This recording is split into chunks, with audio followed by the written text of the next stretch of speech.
Okay, to start with, we've got our stitch length set up at, I think it's set at the moment, it's set on 8, so it's 8 stitches per inch, which is perfectly fine. First two pieces, this is the most difficult piece. This is the piece that goes this is the backrest with the back cover on it, so it's the most difficult one to sew. So anyway, the first one's to show, as I showed you on the last video, when all the material has been cut out to your pattern, you put a cross in this corner. Well, the cross always corresponds to the centre of the seat. This is the outside of the seat. So we're looking at these two pieces here first. These are the two pieces that match for the outside of the seat. So we sew these two first. So what we're looking at doing, we're looking at putting the two pieces of material together. We can see that all right. Well, we put them two together. We're looking at about a 6 to 7 mil sewing allowance in there. So there we have we're looking at basically that V. We're going to start our sewing right in the middle of the V. So lift the foot with the foot lifter. Get those two so they're correct as such. Bring the foot lifter down. And very slowly, just a couple of nice stitches forwards, press the return, and that's it. We've done our lock stitch, there. So then what we want to do, we're looking at about 6 or 8 inches in length there. I'm using my thumb to hold the two together. I'm using this hand to steer, and we're going to put that first bit through. And we stop, check, it's working okay, it's fine. Do exactly the same again. I'm actually using the edge of the foot of the sewing machine as a guide to the end of that should line up with the end of your material. And what you'll find you'll find that these are always slightly staggered in length. So what you do, you bring the two so they match exactly, pinch them with your finger and thumb, and you'll see you've got like a rise there. So what we do is we pull that slightly so it's straight, and then we just carry on to the end.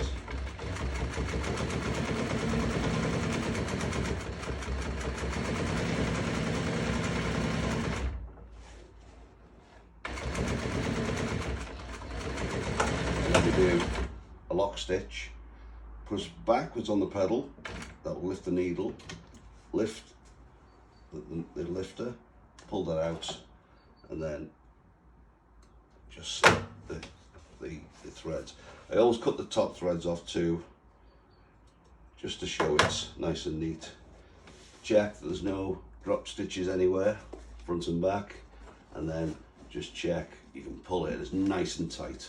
So what you should end up with is that. Okay, so I'll carry on and do the opposite hand to this now, and I'll just do it at normal speed.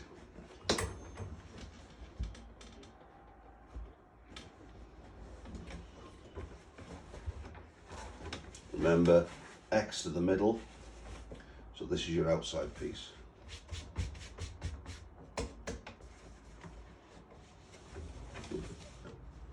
You do some house alterations, so there's been a bit of dust on your material, but that will brush off easy. Okay.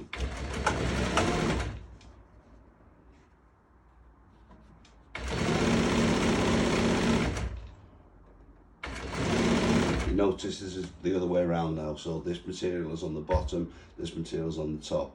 It just makes it easier to keep all your excess material to this side of the machine. So there's nothing, you can do it the other way around, but it would mean that all your material is on the inside of the machine, which to me is quite uncomfortable. I don't know what's the actual right and wrong way to do it, but this works for me. Once we get to there, check the ends. The ends are perfect on this one, so we're just going to nip them, and then we're going to use this finger here to steer things to keep them nice and straight.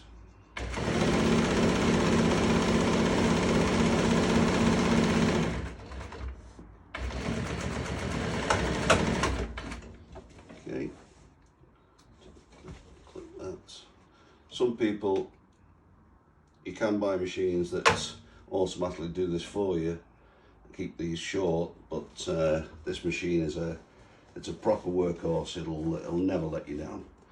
So we can see that that's I said 6 to 7 mils. That's once it's actually in the machine, you start off there, but it tends to I'm not sure if it's the way it squashes it. If you measure it when it's in the machine, that's what it is, but that's how it comes out the machine, and that is how you want it. That's absolutely perfect. Okay, now so we've got the 2 outside pieces. We need to join the 2 outside pieces together using the inner piece.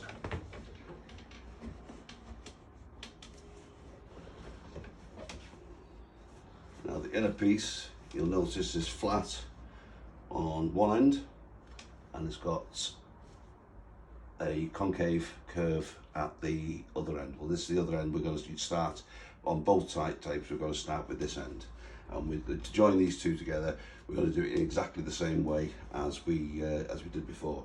So make sure you've got your material face to face. This one we're going to turn over where we can see our X, and we're going to do the same again. We're going to bring this level, so the V, I hope you can see that, the V is there, and we're going to start sewing right in the middle of the V. So same again, lift your lifter, bring the foot down, and then do your lock stitch. Okay, and we're there. So same again. The skill, in my opinion, with sewing is being able to identify what's gone wrong when it goes wrong, and being able to keep the material. You've got to be able to keep 2 pieces of material together in a line, and you've got to be able to keep the 2 pieces of material and the machine all in the same place at the same time. Once you've mastered that, there's nothing else you really need to know. I know there's a lot of different types of stitches you can do.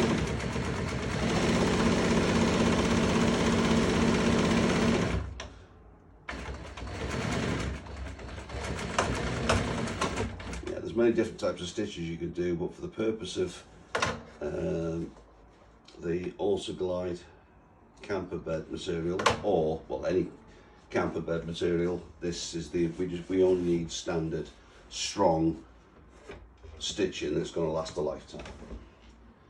Okay, so that's one. Then we go ahead and go the second one. If you notice again, this material is now the opposite way up, but it's done in exactly the same way.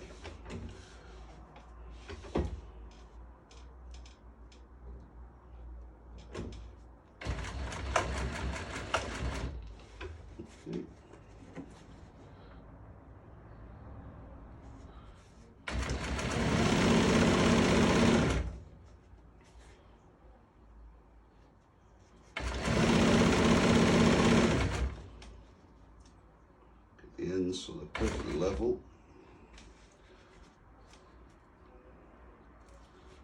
Okay, we should be able to go straight through to the end there in one go.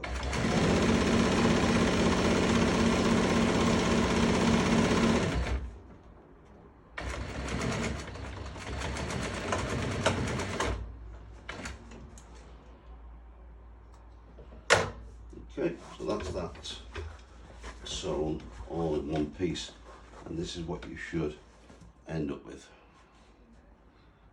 Okay, there's no flaws. Everything's sewn, all your stitching's good, and that's great. So the next piece we want to fit is the outer rim, which I believe we call boxing. So that is a set height for a 75mm thick foam. So the first thing we need to do, because these are too short to go round in one go, we need to connect 2 of these together. These are also cut as per the pattern we discussed in the earlier video.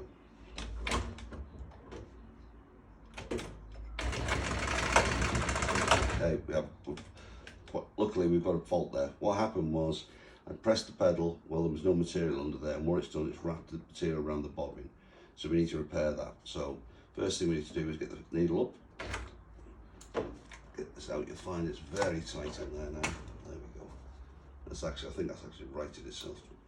What you would normally do, you'd find the material. And I think we're okay. I think we're okay. Because that's, you can see that's heavily bunched up now, and it wouldn't be suitable. It needs removing. So just a couple of snips should give us enough to open it up and get rid of the material, the threads that we don't need. Okay, so shall we try again?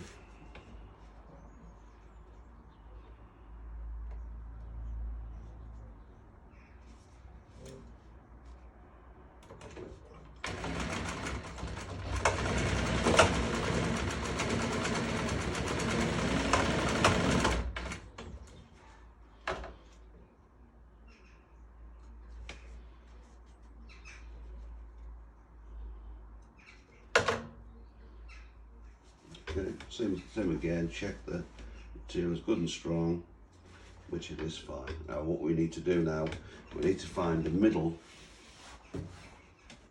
of any one of these pieces of material.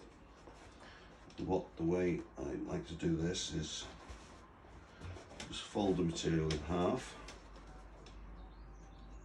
Okay, come down to the other end. So we've got one piece of the material we've sewn together that's actually in half. Okay, and on this end here, I'm going to put a very tiny nick in it. So that gives me an identification mark where the centre is. And what I do then is get hold of the material we've just sewn.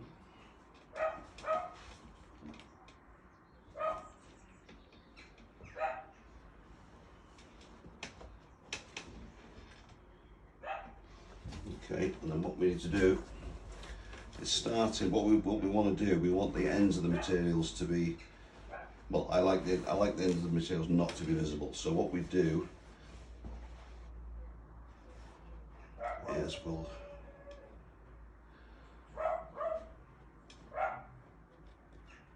hold it there. So we're going to walk the material around here.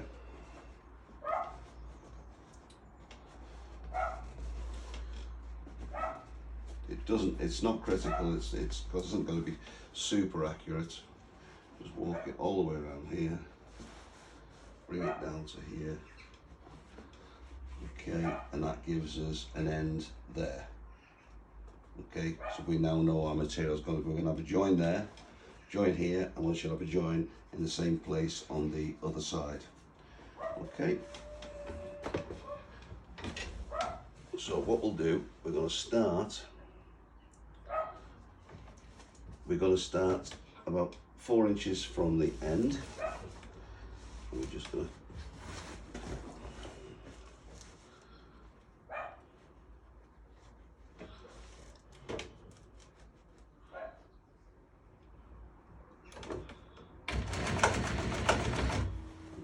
and then we're going to, even if it's 1 stitch at a time, we'll make our way around.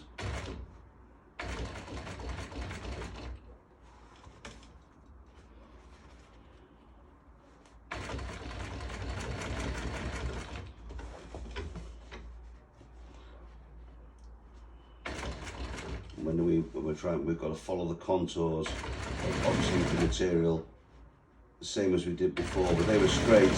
This is a little bit more difficult because there's a lot of curves in the material now. Try and keep the tension on your material, on this material here, and this material here. When you're pulling pulling away from the machine, try and keep the actual pull the same. Otherwise, you'll end up with like ruffles, which is what we don't want.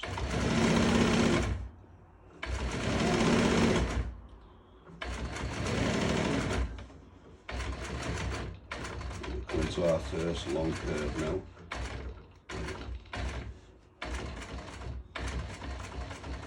You will find that the more of these you do, the easier this gets. And if you are already an accomplished sewing machinist, you probably do this with your eyes closed, which I am not. But God loves a tryer.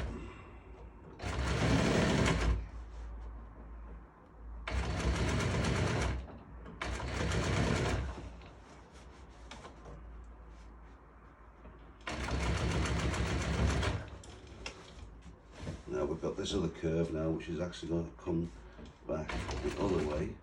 We don't need to worry too much about which way the curve goes, because we're just going to do this a few stitches at a time. A good quality sewing machine will do this with very little effort, and it won't, with a cheaper sewing machine, sometimes you end up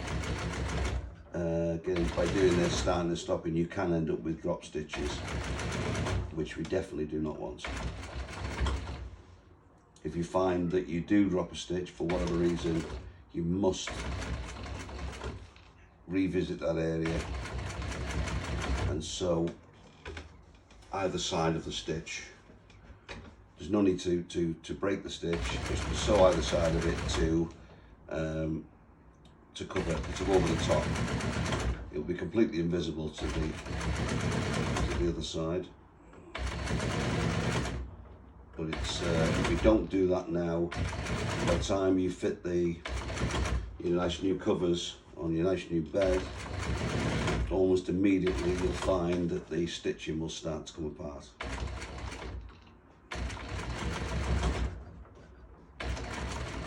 And when these are fitted to the bed and the foam, there's quite a fair amount of tension.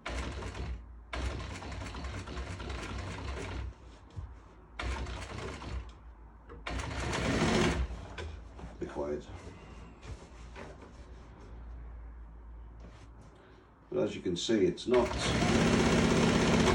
taken me probably about 6 years to get to this standard, using mainly YouTube as a learning media, which I think is fantastic. There's a lot of hints and tips on YouTube you can get.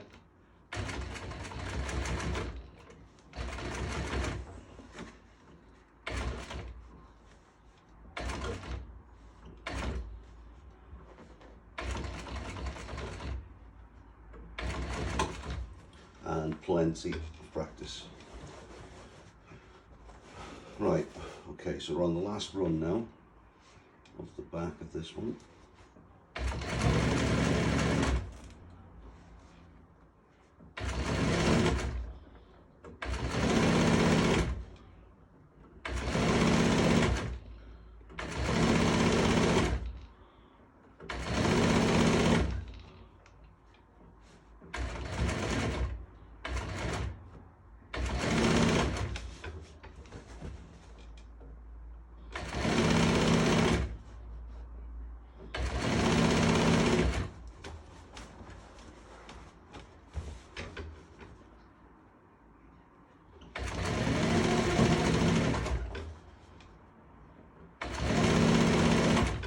Now we're getting very close now to the join, so we're going to do another. We're going to leave about 6 inches, 150mm between the two, where we're going to now do a lock stitch there. And we're going to take the material out, and then what we need to do, quite simply, lie the material on its back so we can see. Pull this out the way so we can see. Put the material flat on here. Okay, so your material's flat underneath, there's no creases in it. But this other piece of material flat over the top, and then we have an overlap here, if you can see there, we're looking to snip it roughly 10 millimeters from there to there, 3/8 of an inch. Okay, then all we need to do is cut this nice and straight. Try and keep it as straight as you can. If you're not quite good, you can't quite get that by guessing it. There's no harm in drawing a line on there if needs be. So then we've got this situation. So what we do now is we get these two pieces, the same as what we did when we joined the original piece, and we're going to sew these with a 5mm sewing allowance, which is the edge of the machine. Okay, same again, keep the two edges the same.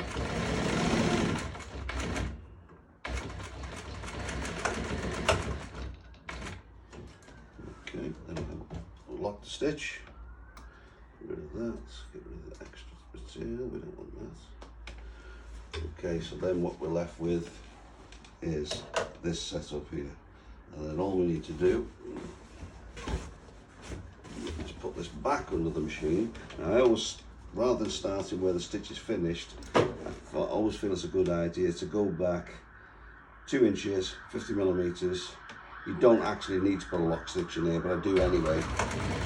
But that gets you an overlap there. And what we're looking is to keep the material, it will never line up absolutely perfect, but as near as you can get it, the better.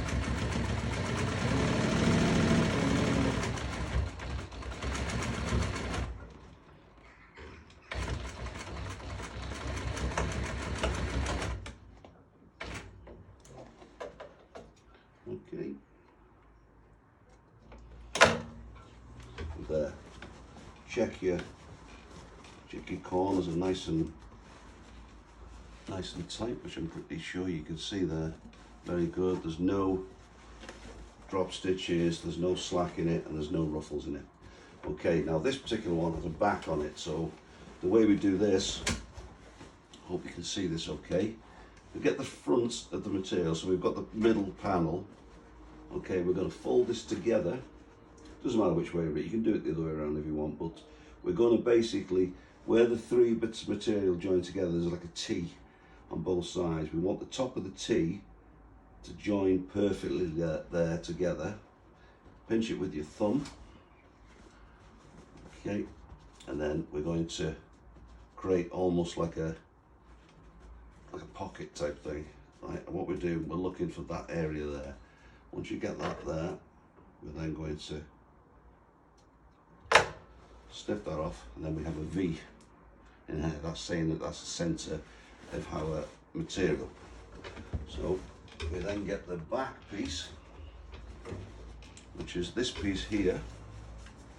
Okay, we hold these two pieces together, say just going to find the middle basically, hold them together, make sure that that's nice and straight there, come up to the top here,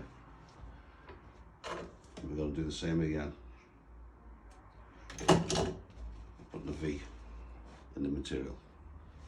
Okay, so then we need to sew this from 2 different directions. We start the middle and work out, then we start the middle and work out with the material turned over. So we'll start this way around, material face to face as we would normally do it. We need to get the V, which is there. We want to line the V on top of that V. We can start just behind the V if you like. Okay, and there's your lock stitch. So we do the same again. Now this is a little bit more difficult because you're working with quite a lot of material now.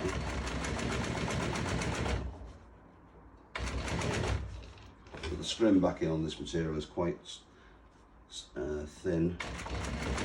With being genuine Volkswagen material, I feel there's no real need to increase the thickness on that. It works very, very well indeed.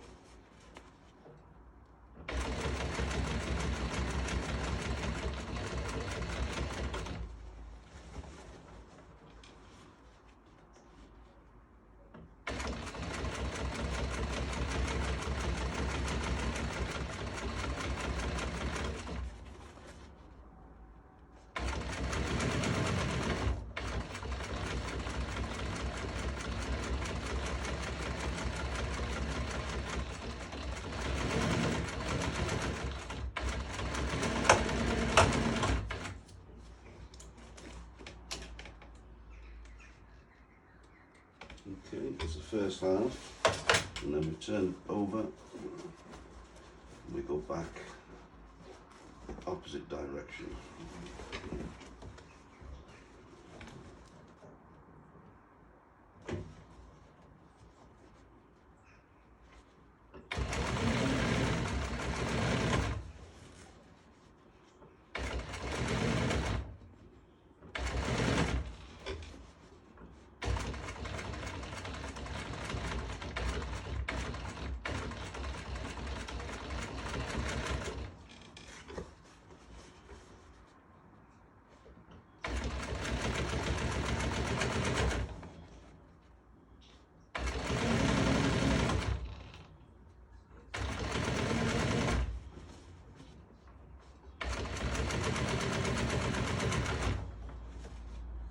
As you can see, the sewing allowance on here is slightly bigger than the, well, it is actually about 6 to 7 now, what I originally said.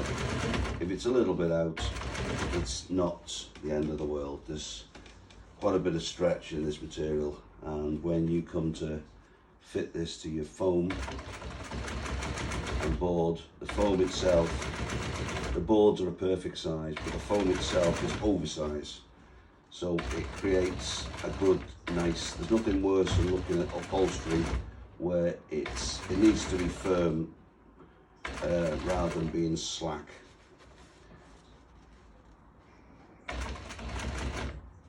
And it's important, in my opinion, to have the foam oversized, not by much.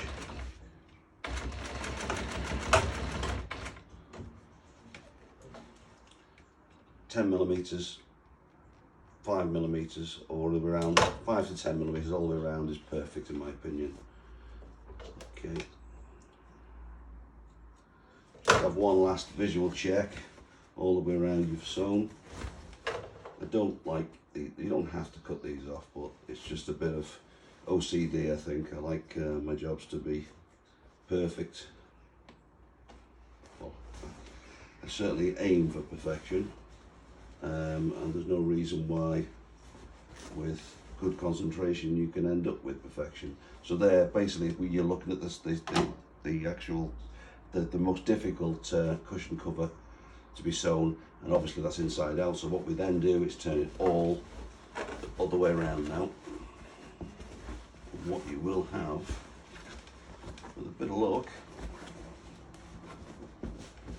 is a perfectly sewn and dimensionally correct cover. As you can see, that's pretty much what we've got. That's a Volkswagen, genuine Volkswagen Samora trimmed cover for the Llanelwy campers AutoGlide rock and roll bed.